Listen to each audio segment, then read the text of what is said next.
E se eu te dissesse que há 2600 anos um homem parou nas ruas de Jerusalém e descreveu com detalhes aterrorizantes um dia que ainda não chegou?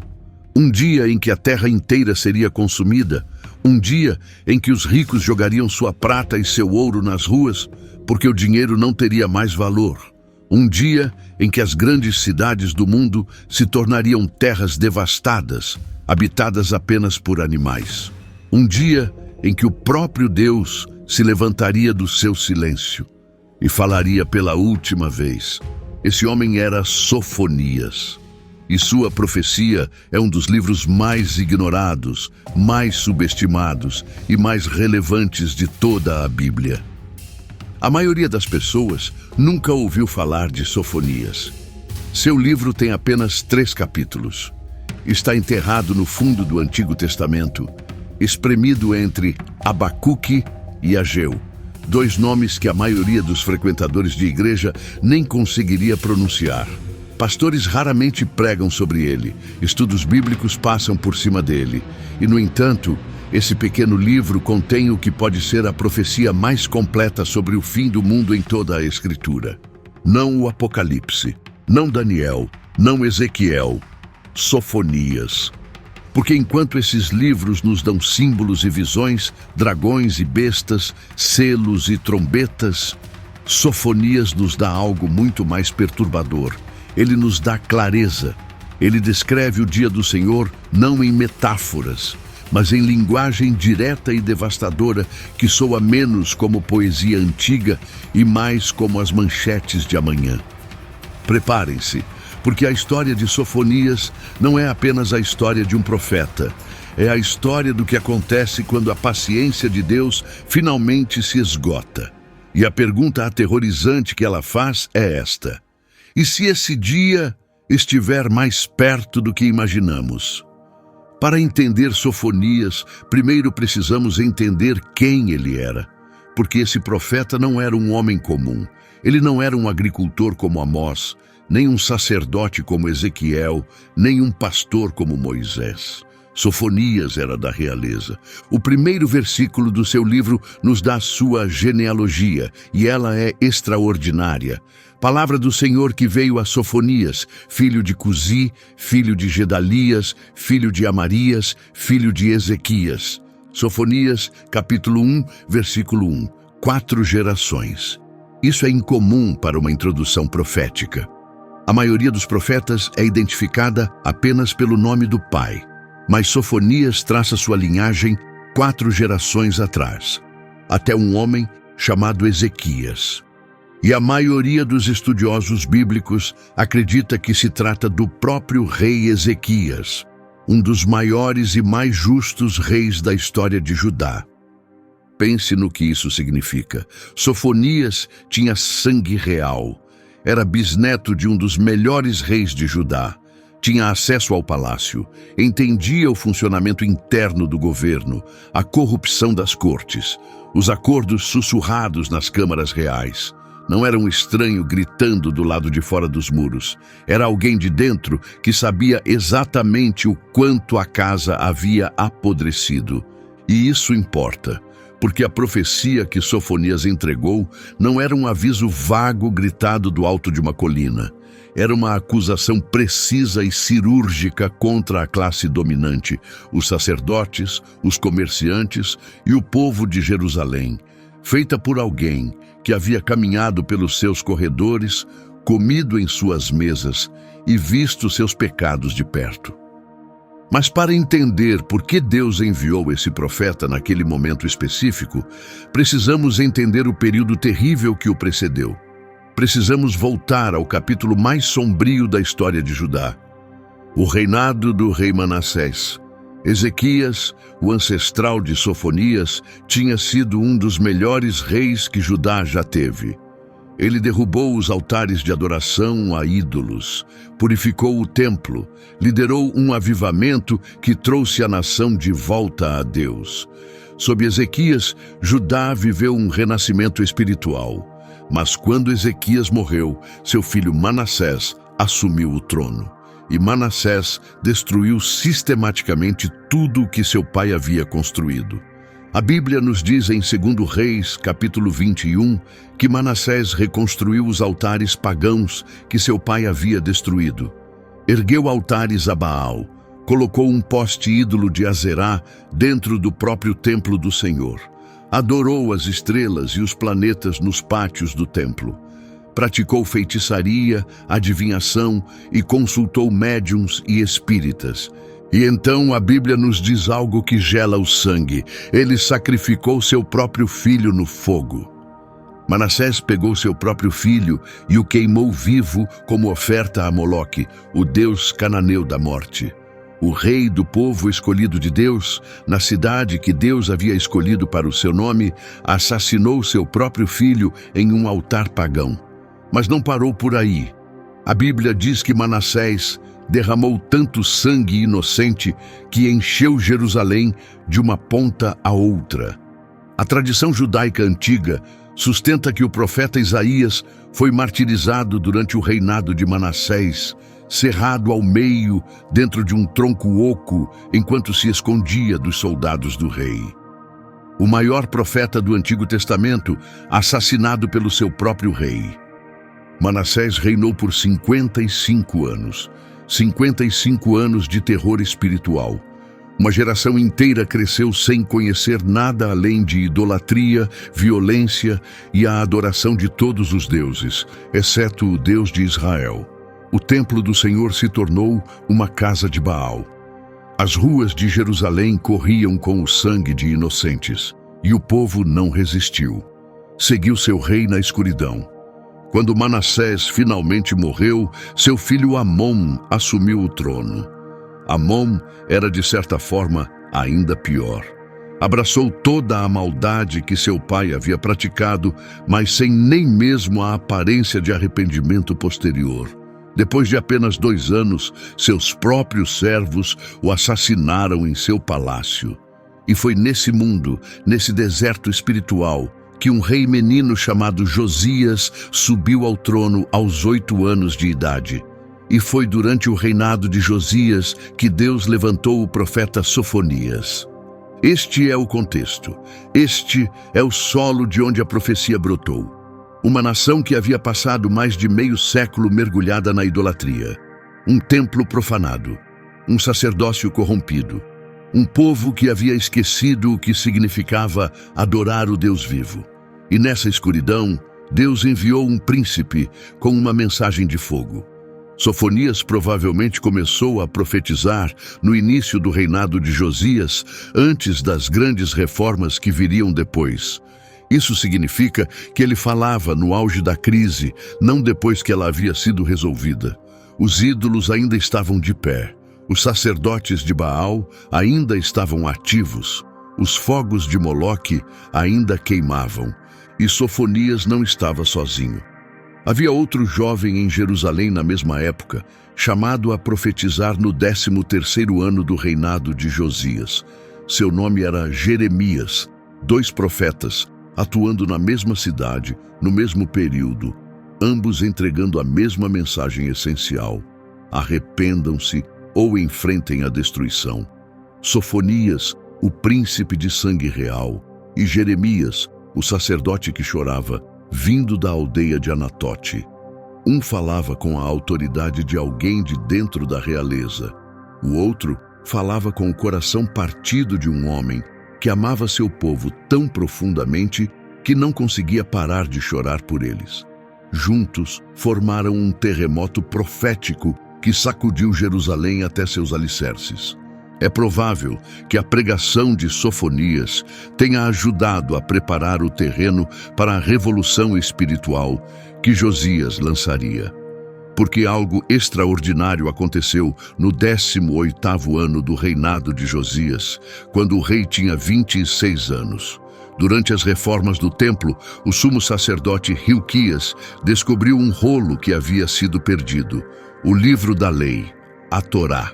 as próprias palavras de Deus dadas a Moisés, fisicamente perdidas dentro do templo de Deus. Pense no simbolismo disso. A palavra de Deus não havia sido destruída. Havia sido enterrada sob camadas de negligência, esquecida em um edifício que havia sido transformado em uma casa de ídolos. Esteve lá o tempo todo. Ninguém se preocupou em procurar. Quando o rolo foi lido em voz alta para Josias, o rei rasgou suas vestes em angústia. Ele percebeu, talvez pela primeira vez, a real dimensão do que Judá havia perdido e lançou a reforma espiritual mais agressiva da história da nação. Destruiu todos os altares a Baal. Queimou o poste ídolo de Azerá que Manassés havia colocado no templo. Executou os sacerdotes pagãos, demoliu os altares nos lugares altos, profanou Tofete, o altar de sacrifício de crianças no vale de Rinom, para que ninguém jamais pudesse queimar uma criança ali novamente. O vale de Hinom, em hebraico, Ge-Hinom, em grego, Gena. Esta é a palavra que Jesus usaria mais tarde para descrever o inferno. O lugar onde crianças eram queimadas vivas nos dias de Sofonias se tornou, séculos depois, a própria imagem do julgamento eterno. Os fogos que Josias apagou no vale eram os mesmos fogos que Jesus disse que nunca se apagariam. O mundo de Sofonias está entrelaçado na essência de toda a Bíblia, de Gênesis ao Apocalipse. Mas apesar das reformas heróicas de Josias, algo estava errado. O povo obedeceu por fora, parou de ir aos altares pagãos, frequentou o templo, celebrou a Páscoa como não se celebrava havia séculos. Mas Jeremias, que assistiu a tudo, disse algo devastador. Judá não voltou para mim de todo o coração, mas apenas de aparência. As reformas eram reais, mas os corações não haviam mudado. O povo obedeceu, mas não se arrependeu. E quando Josias morreu em batalha em Megido, em 609 a.C., atingido pelas flechas do faraó Neco, a nação voltou aos seus velhos costumes quase da noite para o dia. É por isso que a profecia de julgamento de Sofonias não foi cancelada pelas reformas de Josias. As reformas adiaram o julgamento, mas não o impediram. Porque Deus não julga comportamentos, Ele julga corações. E os corações de Judá, por baixo da obediência superficial, ainda estavam podres. Este é um aviso para cada indivíduo e para cada sociedade que confunde atividade religiosa com fé genuína. Você pode ir a todos os cultos, pode cantar todos os hinos, pode seguir todas as regras. E ainda assim estar tão longe de Deus quanto Manassés queimando seu filho no fogo. Porque Deus não conta suas atividades religiosas. Ele lê o seu coração. E Sofonias ficou no meio de tudo aquilo e abriu a boca. As primeiras palavras de sua profecia são como um trovão.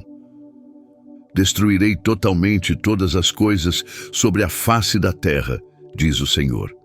Destruirei os homens e os animais, destruirei as aves do céu e os peixes do mar, e os tropeços juntamente com os ímpios. Eliminarei o homem da face da terra, diz o Senhor. Sofonias, capítulo 1, versículos 2 e 3. Leia isso de novo. Isso não é um aviso sobre um conflito regional. Não é uma profecia sobre a derrota de uma nação. É a aniquilação total.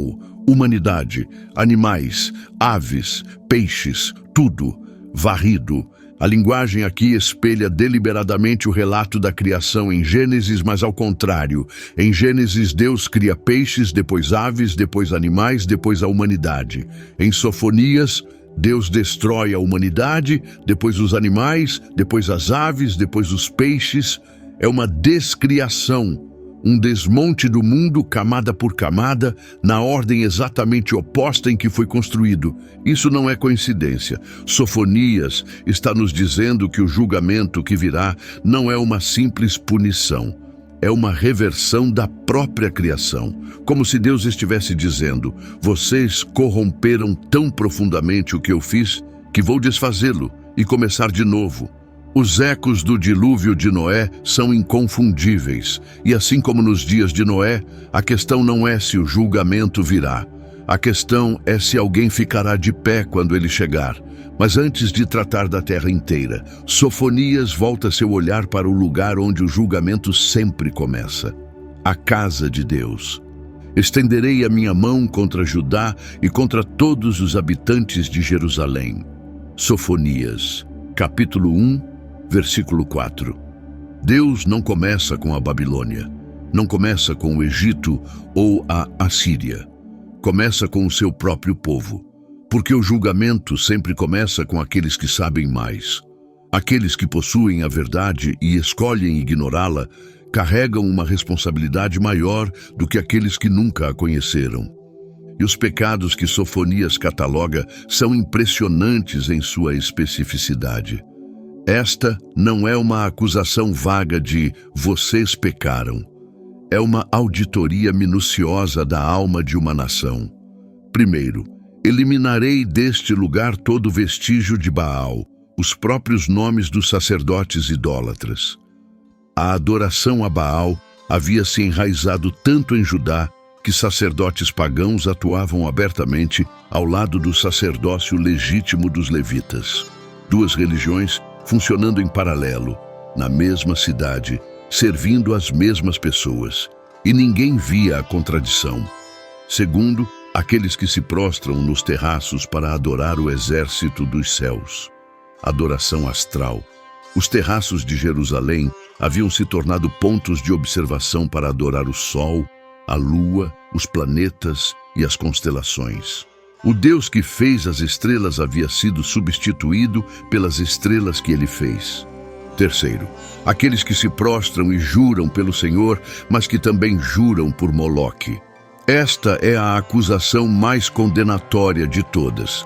Não eram pessoas que haviam abandonado Deus completamente. Eram pessoas que adoravam a Deus e a Moloque. Pessoas que iam ao templo no sábado e aos fogos do sacrifício de crianças no domingo. Sincretismo, a mistura do sagrado e do abominável, até que se tornassem indistinguíveis. Quarto, aqueles que se afastaram do Senhor e não buscam o Senhor nem o procuram. Os indiferentes, os apáticos, as pessoas que não se rebelaram ativamente contra Deus, mas simplesmente deixaram de se importar. Não rejeitaram Deus com uma declaração dramática, apenas se afastaram, silenciosamente, gradualmente. Até que um dia perceberam que não oravam havia anos, e isso não os incomodava nem um pouco. Essa quarta categoria talvez seja a mais aterrorizante, porque os três primeiros grupos, ao menos, fizeram uma escolha. Escolheram Baal, ou as estrelas, ou o sincretismo. Mas o quarto grupo não fez escolha alguma. Simplesmente deixou sua fé morrer por negligência. E na profecia de Sofonias, o destino deles é exatamente o mesmo dos adoradores de ídolos. A apatia, aos olhos de Deus, não é uma posição neutra, é um veredito. Depois de nomear os pecados, Sofonias descreve a punição, e as imagens que ele usa assombram leitores há mais de 2.500 anos. O grande dia do Senhor está perto e vem depressa. O clamor no dia do Senhor é amargo. O guerreiro poderoso grita seu brado de guerra. Aquele dia será um dia de ira, um dia de angústia e aflição, um dia de ruína e devastação, um dia de trevas e escuridão, um dia de nuvens e densas trevas, um dia de trombeta e grito de guerra contra as cidades fortificadas e contra as torres de esquina. Sofonias, capítulo 1, versículos 14 a 16, 7 pares de descrições. 7. O número da completude no pensamento hebraico. Este não é um julgamento parcial, é total. E cada par é mais aterrador que o anterior. Ira, angústia, aflição, ruína, devastação, trevas, escuridão, nuvens, densas trevas, trombetas, gritos de guerra.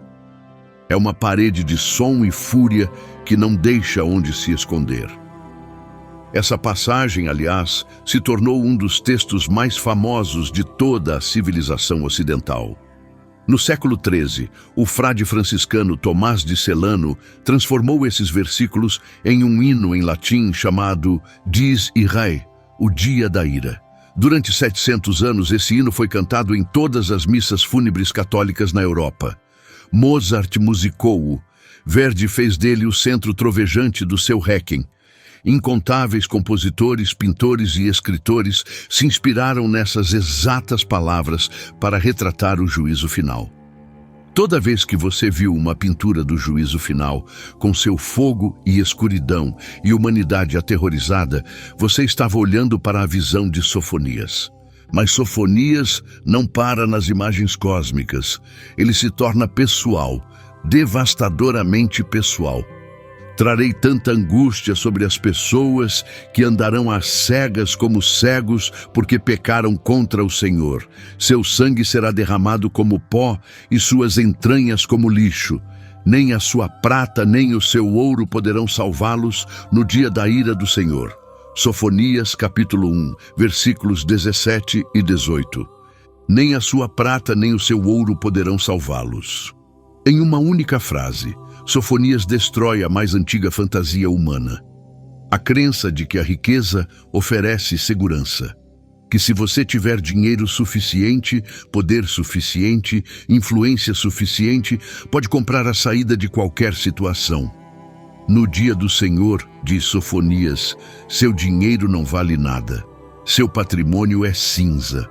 Suas contas bancárias são pó. Mas Sofonias vai ainda mais longe. Ele nos conduz pelas ruas de Jerusalém, bairro por bairro, nomeando os locais específicos onde o julgamento cairá. E sua precisão geográfica é extraordinária. Um clamor subirá da Porta do Peixe, lamentos do Bairro Novo e um grande estrondo vindo das colinas. Sofonias, capítulo 1, versículo 10. A Porta do Peixe era a entrada comercial de Jerusalém, por onde os mercadores traziam produtos do norte. O Bairro Novo, ou Mishné, era o bairro recém-construído da classe alta. As colinas eram as áreas residenciais dos ricos.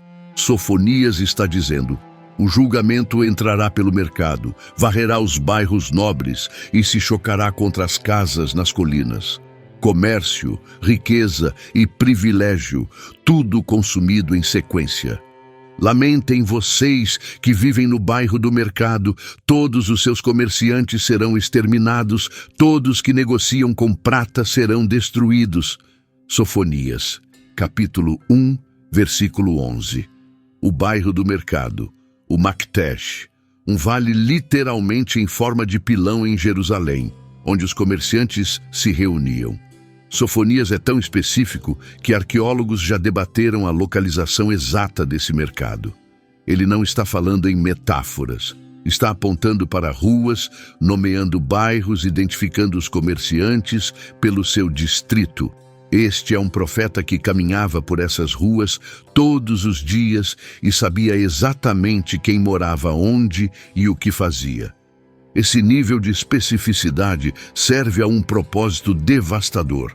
Elimina o conforto da abstração. Quando um profeta diz, o julgamento está vindo, é fácil presumir que se refere a outra pessoa, em outro lugar. Mas quando um profeta diz, o julgamento está vindo para a Porta do Peixe, para o Bairro Novo, para o mercado onde você negocia prata toda terça-feira de manhã, de repente, é pessoal. De repente, é a sua rua, o seu bairro, a sua rotina. E é exatamente assim que devemos ler Sofonias hoje. Não como um aviso abstrato sobre algum apocalipse distante, mas como um Deus que sabe o seu endereço, conhece a sua agenda, conhece as formas específicas como você organizou a sua vida para evitá-lo, e que está vindo com lanternas para vasculhar cada canto. Como isso ressoa em um mundo onde medimos o valor humano pelo patrimônio, onde bilionários constroem bunkers e compram ilhas, convencidos de que podem sobreviver a qualquer coisa. Sofonias olhou para eles há 2600 anos e disse, o seu ouro não vai salvá-lo. Mas justamente quando a profecia parece nada além de destruição implacável, Sofonias faz algo inesperado. Ele para, respira fundo e insere um fio de esperança pequeno, quase frágil. Busquem o Senhor, todos vocês, humildes da terra, vocês que fazem o que Ele ordena. Busquem a justiça, busquem a humildade. Talvez vocês encontrem abrigo no dia da ira do Senhor. Sofonias, capítulo 2, versículo 3. Talvez, não com certeza, não com garantia, talvez. Essa palavra é extraordinária. Em um livro cheio de absolutos, de destruição total e ira cósmica, Deus usa a palavra talvez. É um convite, não uma promessa. Uma porta aberta, não uma garantia. E nos diz algo profundo sobre a natureza do arrependimento. Arrependimento não é uma transação. Você não se arrepende para ganhar abrigo. Você se arrepende porque é o certo a fazer. E então, confia em Deus com o resultado. Repare em quem está sendo chamado, não os poderosos, não os ricos, não os governantes ou os sacerdotes, os humildes da terra, os fiéis silenciosos, aqueles que vinham fazendo o que é certo mesmo quando ninguém percebia. Mesmo quando a cultura zombava deles, mesmo quando todas as instituições ao redor estavam corrompidas, Deus os vê e lhes oferece essa palavra frágil e bela. Talvez. Esta é a teologia do remanescente que percorre toda a Escritura. Em cada era de julgamento, Deus preserva um remanescente, uma semente, um pequeno grupo que se recusou a se curvar, se recusou a se comprometer, se recusou a se misturar. E a partir desse remanescente, Deus reconstrói. A pergunta para cada pessoa assistindo a isso é simples: você faz parte do remanescente ou faz parte da multidão? De Judá, Sofonias agora volta seu olhar profético para fora, para as nações ao redor de Israel. E o que se segue é uma varredura impressionante pelo mundo antigo, um julgamento que não poupa ninguém. Ele começa a oeste com os filisteus. Gaza será abandonada e Ascalão ficará em ruínas. Ao meio-dia, Asdod será esvaziada e Ecrom será arrancada. Sofonias, capítulo 2, versículo 4. As 4 grandes cidades da Filístia sistematicamente destruídas. E observe o jogo de palavras no hebraico original que se perde na tradução. Ecrom soa como a palavra hebraica para arrancar. Gaza soa como abandonada. Sofonias não está apenas pronunciando o julgamento, está usando os próprios nomes das cidades como trocadilhos que selam o seu destino. Suas próprias identidades contêm a sua destruição. Essa profecia se cumpriu com uma precisão devastadora. Os filisteus, como povo distinto, deixaram de existir poucos séculos após as palavras de Sofonias.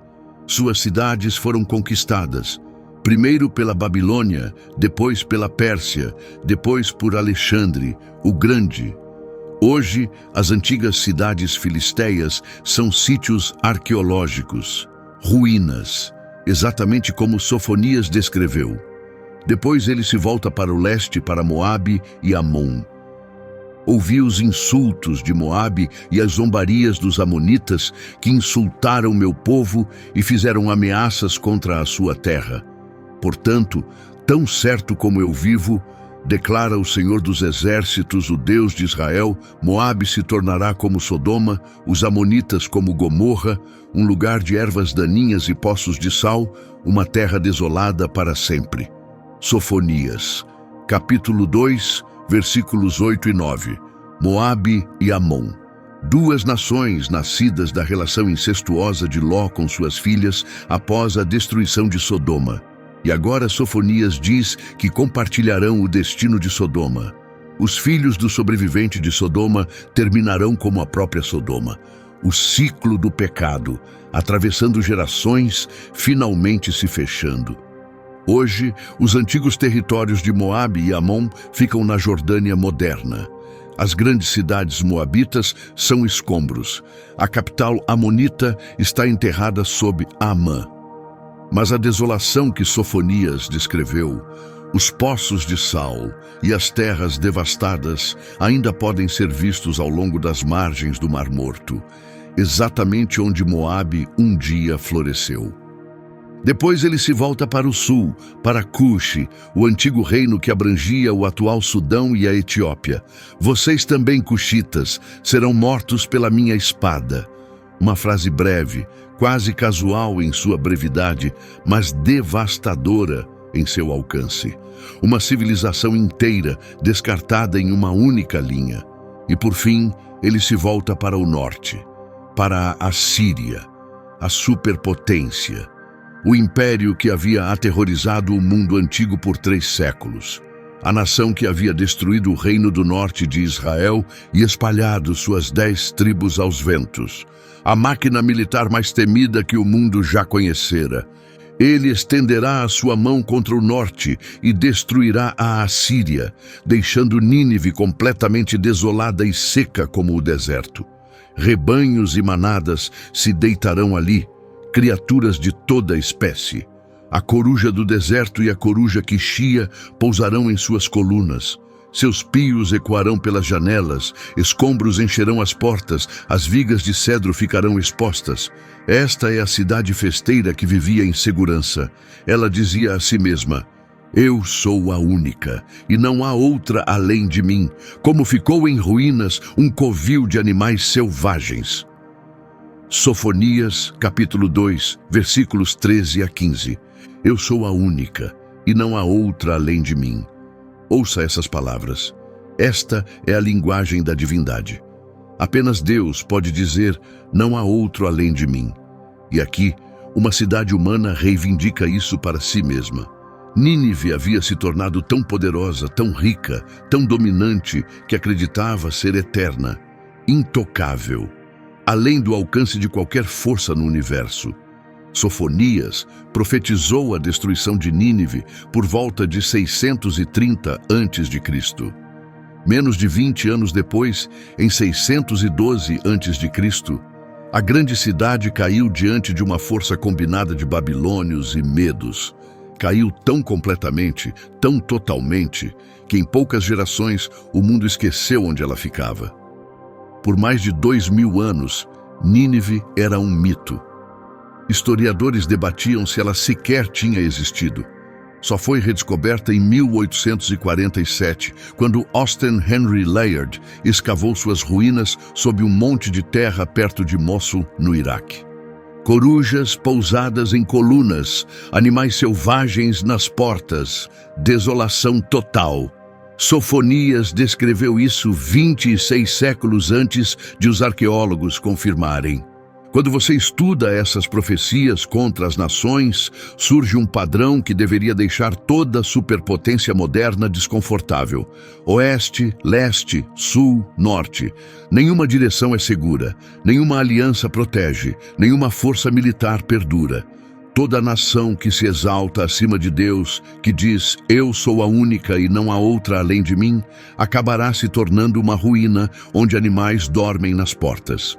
Mas Sofonias não terminou, porque o julgamento mais devastador da sua profecia não é dirigido à Filístia, nem a Moabe, nem à Assíria. É dirigido à própria Jerusalém. O capítulo 3 começa com palavras que teriam chocado sua audiência original. Ai da cidade opressora, rebelde e impura. Ela não obedece a ninguém, não aceita correção. Não confia no Senhor, não se aproxima do seu Deus. Sofonias, capítulo 3, versículos 1 e 2. Ele não nomeia a cidade. Não precisa. Todos os que ouviam sabiam. A cidade opressora, a rebelde e impura, era Jerusalém. A cidade santa. A cidade de Davi. A cidade onde Deus havia colocado o seu nome. E Sofonias a chama de opressora. Depois ele nomeia as instituições, uma por uma, como um promotor lendo acusações em tribunal. Seus governantes dentro dela são leões que rugem. O governo. Os homens designados para proteger o povo haviam se tornado predadores que se alimentavam dele. Seus juízes são lobos da noite, que não deixam nada para amanhã. Os juízes. Devoravam os pobres tão completamente que pela manhã não restava nada. A justiça havia se tornado um banquete para os poderosos. Seus profetas são irresponsáveis, são pessoas traiçoeiras, os líderes espirituais. Os homens que deviam falar por Deus estavam falando por si mesmos, dizendo o que os poderosos queriam ouvir, vendendo falso conforto por lucro. Seus sacerdotes profanam o santuário e fazem violência à lei, o sacerdócio. Os guardiões da santidade de Deus estavam violando as próprias leis que haviam jurado defender. Não apenas ignoraram a lei, fizeram violência contra ela, torceram-na, transformaram-na em arma, usaram-na contra o povo que ela deveria proteger. Governo, judiciário, profetas, sacerdotes, cada instituição criada para manter a ordem e a justiça em Judá havia sido corrompida por dentro. A podridão não estava nas margens, estava no centro. E então Sofonias diz algo que revela a dor no coração de Deus. O Senhor dentro dela é justo. Ele não comete injustiça. Manhã após manhã, ele dispensa a sua justiça, e a cada novo dia ele não falha. Mas o injusto não conhece vergonha. Sofonias, capítulo 3, versículo 5. Deus ainda está lá. No meio da corrupção, no coração da cidade profanada, Deus ainda está presente, ainda é justo, ainda dispensa justiça todas as manhãs. Ele não os abandonou, não se afastou, está ali mesmo. E eles não o veem, não se importam, não conhecem vergonha. Este é talvez o versículo mais trágico de todo o livro. Não que Deus tenha partido, mas que ele ficou e não faz diferença alguma. O povo está tão perdido que a presença de um Deus justo no meio deles nem sequer é percebida. Quantas sociedades hoje estão exatamente na mesma posição? Deus não ficou em silêncio. Sua verdade ainda está disponível. Sua palavra ainda está aberta. Sua presença ainda é oferecida. Mas estamos tão distraídos, tão confortáveis, tão convictos da nossa própria retidão, que não conseguimos mais ouvi-lo. Não porque ele esteja calado, mas porque paramos de escutar. E agora chegamos ao ponto de virada de todo o livro, o momento em que tudo muda, porque Sofonias não termina na escuridão. Depois de 2,5 capítulos do julgamento mais aterrorizante de toda a profecia, Sofonias muda de tom repentinamente. O tom muda, a música muda. E o que emerge das cinzas da destruição é uma das passagens de esperança mais impressionantes de todo o Antigo Testamento. Portanto, esperem por mim, declara o Senhor, pelo dia em que eu me levantarei para testemunhar. Porque decidi reunir as nações, ajuntar os reinos e derramar sobre eles a minha ira, toda a minha fúria ardente. O mundo inteiro será consumido pelo fogo do meu ciúme. Então purificarei os lábios dos povos, para que todos invoquem o nome do Senhor e o sirvam ombro a ombro. Sofonias, capítulo 3, versículos 8 e 9. Percebe o que acabou de acontecer? No mesmo fôlego, Deus fala em consumir o mundo com fogo e depois purificar os lábios dos povos. Destruição e restauração em uma única frase. O fogo não apenas destrói, ele purifica. O julgamento não é o fim, é o começo de algo novo. Este é o grande mistério no coração da profecia de Sofonias. O dia do Senhor não é simplesmente um dia de ira, é um dia de transformação. Deus não destrói o mundo porque o odeia. Ele queima a corrupção porque ama o que está por baixo. E então Sofonias descreve esse mundo restaurado. E as imagens são deslumbrantes. De além dos rios de Cuxi, meus adoradores, meu povo disperso, me trarão ofertas. Naquele dia, Jerusalém, você não será envergonhada por tudo o que fez contra mim, porque removerei de você os seus arrogantes orgulhosos. Nunca mais você será soberba no meu monte santo, mas deixarei dentro de você os mansos e humildes. O remanescente de Israel confiará no nome do Senhor. Eles não farão o mal, não dirão mentiras. Língua enganosa não será encontrada em suas bocas. Eles comerão e descansarão, e ninguém os fará ter medo. Sofonias, capítulo 3, versículos 10 a 13. Um mundo sem arrogância, um povo sem mentira, uma nação sem medo. Depois de tudo, depois da idolatria e da violência e do sacrifício de crianças e da corrupção, Deus promete criar uma comunidade de humildes, honestos e destemidos. Não uma comunidade de poderosos ou impressionantes, uma comunidade de mansos. Os orgulhosos arrogantes são removidos. Os soberbos desaparecem do Monte Santo de Deus. E o que resta é um remanescente que confia, que não faz o mal, que não mente. Esta é a resposta de Deus à corrupção de Judá. Não mais poder, não um governo melhor, não exércitos mais fortes, humildade, verdade, confiança. Todo avivamento na história começou da mesma forma. Não com os poderosos decidindo ser justos, mas com os humildes decidindo ser fiéis. E então, Sofonias atinge o seu clímax. E o que ele escreve em seguida é tão inesperado, tão radicalmente diferente de tudo o que veio antes, que muitos leitores precisam parar e ler 2 vezes. Cante, filha de Sião, grite de alegria, Israel. Alegre-se e exulte de todo o coração, filha de Jerusalém. O Senhor retirou a sua condenação, ele afastou o seu inimigo. O Senhor, o Rei de Israel, está no meio de você, nunca mais você temerá mal algum. Sofonias, capítulo 3, versículos 14 e 15. Do julgamento ao canto, da ira à alegria, da destruição à felicidade. O mesmo profeta que abriu com "Destruirei tudo da face da terra", agora escreve: "Cante, filha de Sião, grite de alegria". O contraste emocional é intencional. Foi feito para que você sinta todo o peso da graça.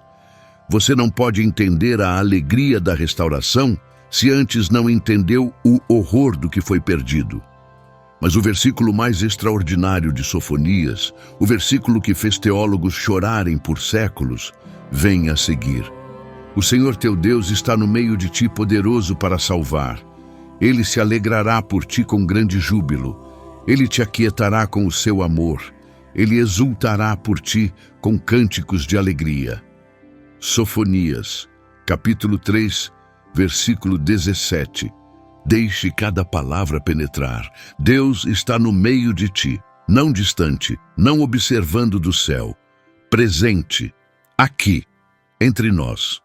Poderoso para salvar. Não um observador passivo, não um juiz desapontado, um guerreiro que luta por você. Ele se alegrará por ti com grande júbilo.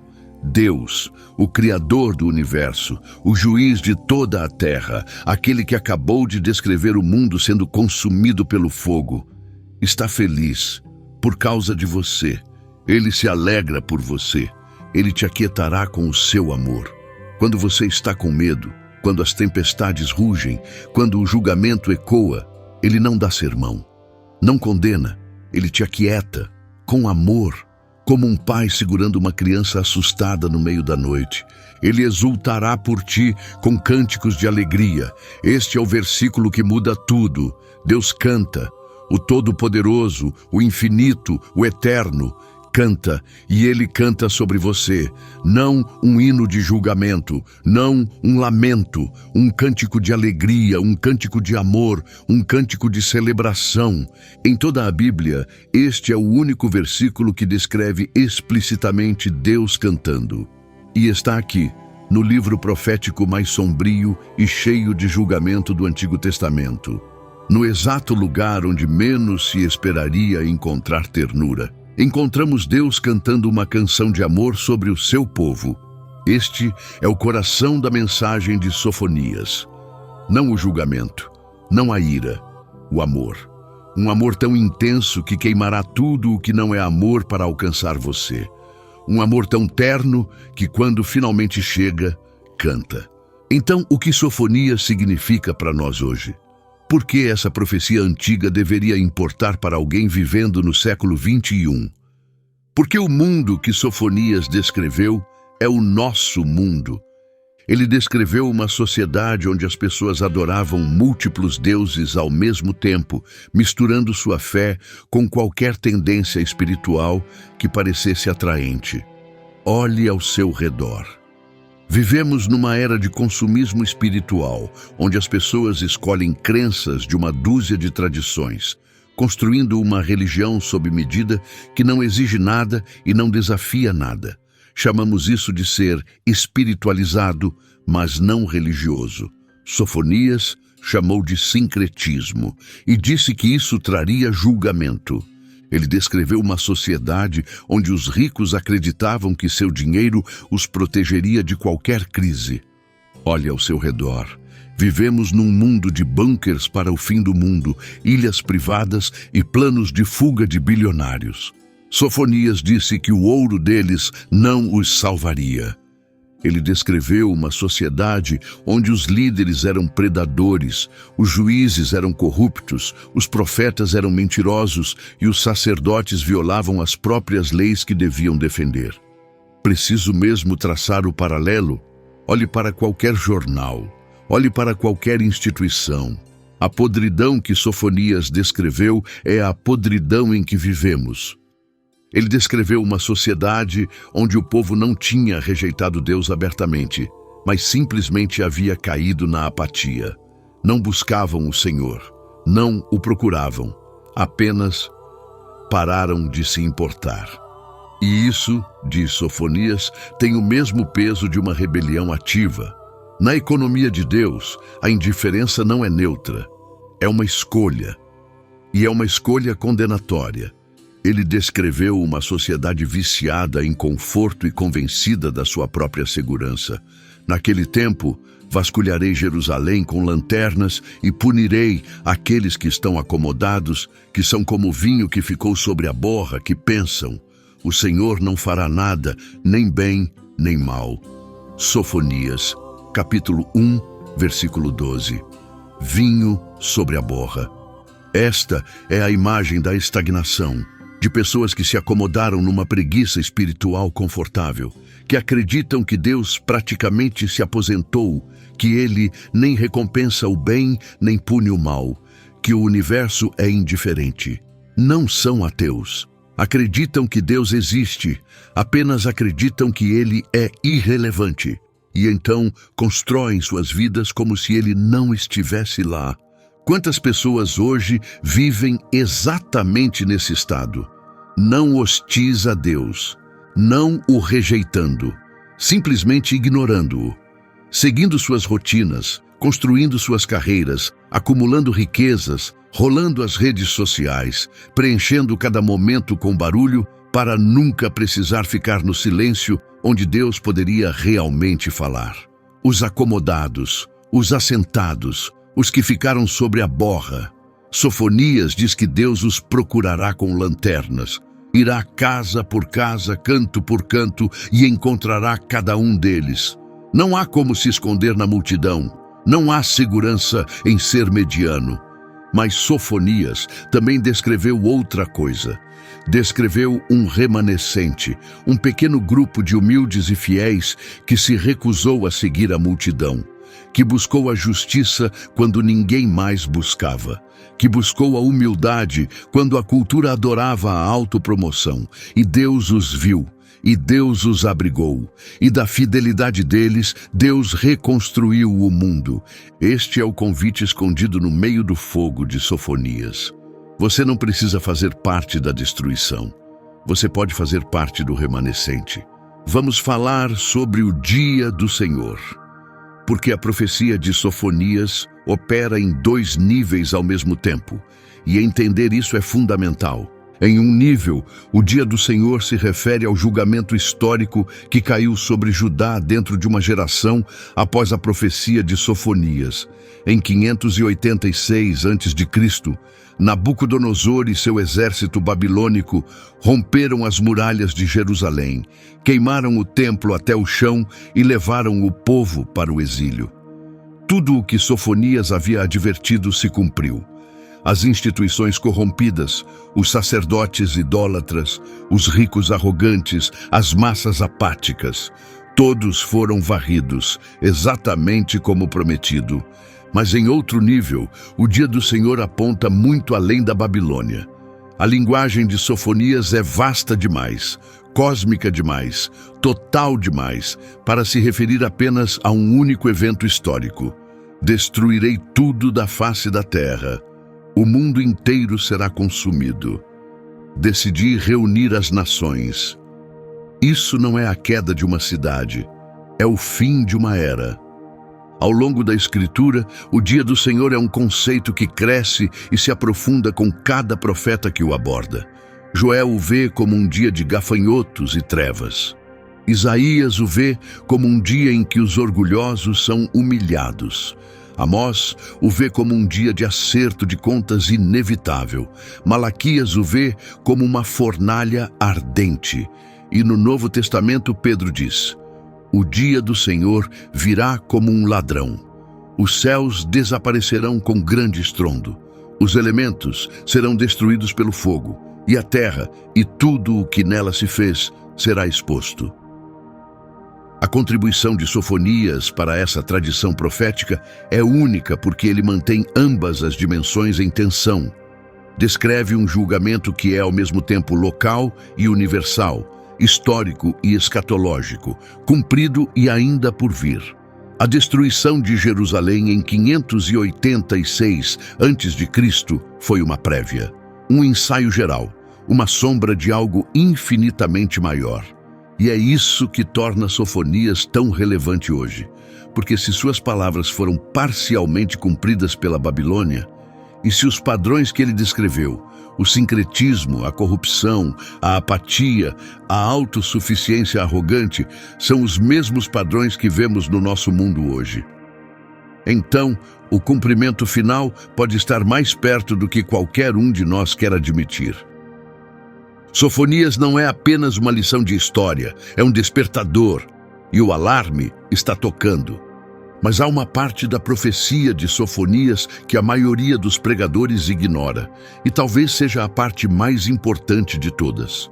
Observe a quem Deus se dirige no seu convite ao arrependimento, não aos reis, não aos sacerdotes, não aos profetas, aos humildes da terra, às pessoas comuns que fazem o que é certo, aquelas que ninguém percebe.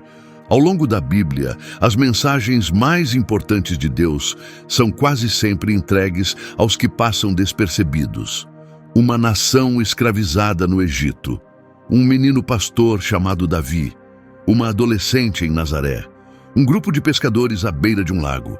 Deus consistentemente ignora as instituições e vai direto às pessoas, porque instituições são o que os homens constroem. Mas a fé é o que Deus constrói em um único coração humano. O chamado de Sofonias não é para um programa nacional, não é para uma reforma política, não é para uma campanha religiosa. É um chamado a indivíduos. Busque o Senhor. Você, pessoalmente, busque a justiça na sua própria vida, busque a humildade no seu próprio coração. Não espere seus líderes se arrependerem, não espere suas instituições se reformarem, não espere sua cultura mudar de rumo. Você mude, você busque, você escolha. Porque aqui está a verdade que Sofonias entendia e que a maioria de nós passa a vida evitando. Você não pode controlar o que o mundo faz. Não pode controlar se a sua nação se arrepende ou cai. Não pode controlar se a sua igreja é fiel ou corrompida, mas pode controlar se você, hoje, neste momento, busca o Senhor ou o ignora. E por vezes, ao longo da história, a fidelidade de uma única pessoa foi suficiente para mudar tudo. Josias ouviu as palavras de Sofonias, e Josias iniciou a maior reforma espiritual que Judá já vira. Derrubou os altares, purificou o templo, destruiu os fogos de Moloque no vale de Inom. Redescobriu o livro da lei que havia sido perdido, literalmente perdido, dentro do templo. E quando o leu, chorou. Rasgou suas vestes, porque entendeu pela primeira vez o quanto a nação havia caído. Um homem, uma resposta às palavras de um profeta. E uma nação inteira recebeu uma trégua. O julgamento ainda veio, décadas depois, porque o mal havia se enraizado fundo demais. Mas a geração de Josias foi poupada, porque uma pessoa ouviu. Esse é o poder da fidelidade individual numa era de apostasia coletiva. E é a escolha que Sofonias coloca diante de você agora mesmo. Há um último fio na profecia de Sofonias que une tudo. Está no seu nome. Sofonias em hebraico é Tsefaniahu. Significa o Senhor escondeu ou o Senhor protege. O seu próprio nome é a resposta à sua profecia. Num livro sobre julgamento cósmico e destruição total, o nome do profeta sussurra: Deus esconde, Deus protege, Deus abriga. Talvez vocês encontrem abrigo no dia da ira do Senhor. A palavra para abrigo em hebraico compartilha a mesma raiz do nome de Sofonias. A identidade do profeta é a promessa. Sua existência é a prova de que, mesmo no pior julgamento, Deus já preparou um esconderijo. Este é o paradoxo de Sofonias. O livro que contém a descrição mais aterrorizante do julgamento no Antigo Testamento também contém a descrição mais terna do amor de Deus. O profeta que anuncia o fim do mundo também carrega no seu nome a promessa de proteção. O fogo e o canto não são contradições, são duas faces do mesmo amor. Porque um Deus que não julgasse seria um Deus que não se importasse. Um Deus que tolerasse o mal seria um Deus que havia feito as pazes com o sofrimento. O julgamento de Deus não é o oposto do seu amor. É a expressão dele. Ele queima o que está nos matando porque ama o que fomos feitos para ser. E do outro lado do fogo, ele canta: Deixo-vos com isto. Sofonias viveu num dos períodos mais sombrios da história do povo de Deus. 55 anos da maldade de Manassés. Um templo cheio de ídolos, crianças queimadas vivas em nome da religião. Sangue inocente correndo pelas ruas, toda a instituição corrompida, todo líder comprometido, toda esperança apagada. E no meio daquela escuridão, Deus levantou um príncipe que falou a verdade. E no meio daquela verdade, Deus plantou uma promessa: eu restaurarei, eu purificarei, deixarei um remanescente de humildes e fiéis, e cantarei sobre eles com alegria. Se Deus pôde fazer isso nos dias de Sofonias, pode fazer nos nossos. A questão não é se Deus é capaz. A questão é se nós estamos dispostos. Onde você está? Está entre os sincretistas, misturando Deus com tudo o que a cultura oferece? Está entre os apáticos, afastando-se tão devagar que nem percebe? Está entre os arrogantes, confiando nos seus próprios recursos para se salvar? Ou está entre os humildes, buscando a Deus mesmo quando isso lhe custa tudo? O dia do Senhor está chegando.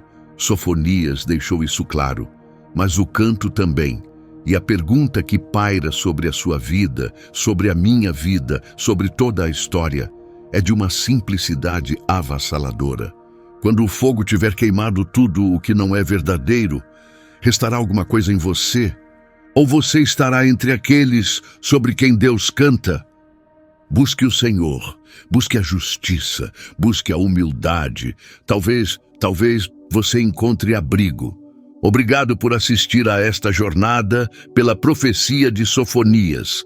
Se este vídeo abriu seus olhos para um livro da Bíblia que você nunca havia explorado, quero pedir 3 coisas. Primeiro, deixe um comentário abaixo. Diga-me o que mais tocou você. Foi o aterrorizante dia do Senhor? A ternura de Deus cantando sobre o seu povo? O chamado ao remanescente humilde? Eu leio todos os comentários e suas reflexões ajudam a moldar os próximos episódios. Segundo, compartilhe este vídeo com alguém que precisa ouvir isso.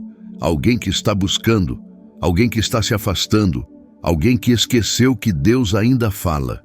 Cada compartilhamento leva essas palavras antigas a alguém que pode precisar delas hoje mais do que imagina. Terceiro, inscreva-se e ative o sininho de notificações. Toda semana trazemos outra história bíblica à vida com visuais cinematográficos e reflexões espirituais profundas que você não encontra em nenhum outro lugar. E por falar no que vem a seguir, nosso próximo episódio explora um dos livros mais misteriosos e controversos de toda a Bíblia. Um livro cheio de visões de bestas surgindo do mar, reinos feitos de ferro e barro, e uma linha do tempo de eventos que muitos estudiosos acreditam estar se desenrolando agora mesmo. O livro de Daniel. Você não vai querer perder. Lembre-se, a Bíblia não é apenas um livro antigo. É um espelho para as nossas almas, um alerta para o nosso presente e um mapa para o nosso futuro. Até a próxima vez. Que o Deus que canta sobre o seu povo, cante sobre você.